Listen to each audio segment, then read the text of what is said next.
Syederalun, Pemkab Aceh Utara akan menyediakan bonus bagi atlet berprestasi dalam Pekan Olahraga Aceh atau PORA ke-14 di Kabupaten Pidi yang akan berlangsung awal Desember 2022 ini.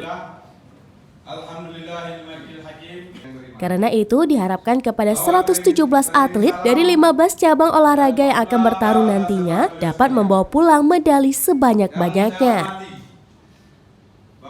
Acara pelepasan tersebut juga dihadiri Ketua Kontingen Aceh Utara, Misbahul Munir, yang juga Wakil Ketua 3 DPRK Aceh Utara, Sekretaris Kontingen Abdullah yang juga Sekretaris Dinas Pemuda Olahraga dan Pariwisata atau Disporapar, Wakil Ketua Umum Al-Mafwadi, pelatih ofisial.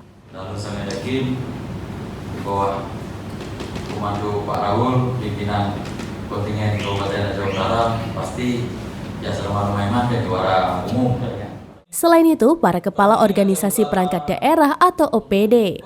Pemberangkatan kontingen PORA Aceh Utara ditandai dengan penyerahan bendera kontingen oleh PJ Bupati Aceh Utara kepada ketua kontingen.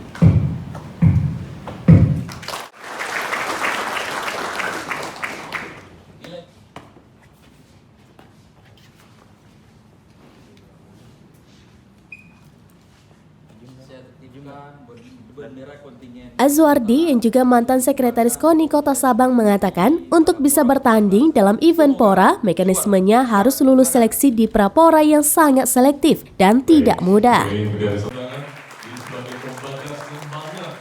PJ Bupati Aceh Utara sangat mengapresiasi setinggi-tingginya kepada pelatih, ofisial, dan atlet yang terpilih 15 cabur mengikuti PORA di Pidi. Sementara itu, Ketua Kontingen PORA Aceh Utara, Misbahul Munir, saat menyampaikan laporan menyebutkan seharusnya lebih banyak atlet yang dapat mengikuti PORA tahun ini di Pidi. Namun karena saat seleksi Prapora banyak atlet yang tidak bisa mengikuti latihan dan seleksi karena pandemi COVID-19. Di tahun 2023 dapat menyiapkan bonus atlet yang berprestasi pada event PORA tersebut. Selain itu juga tidak tersedia dana karena adanya refocusing anggaran untuk penanganan COVID-19. Dari Aceh Utara, Jafaruddin, serambinews.com.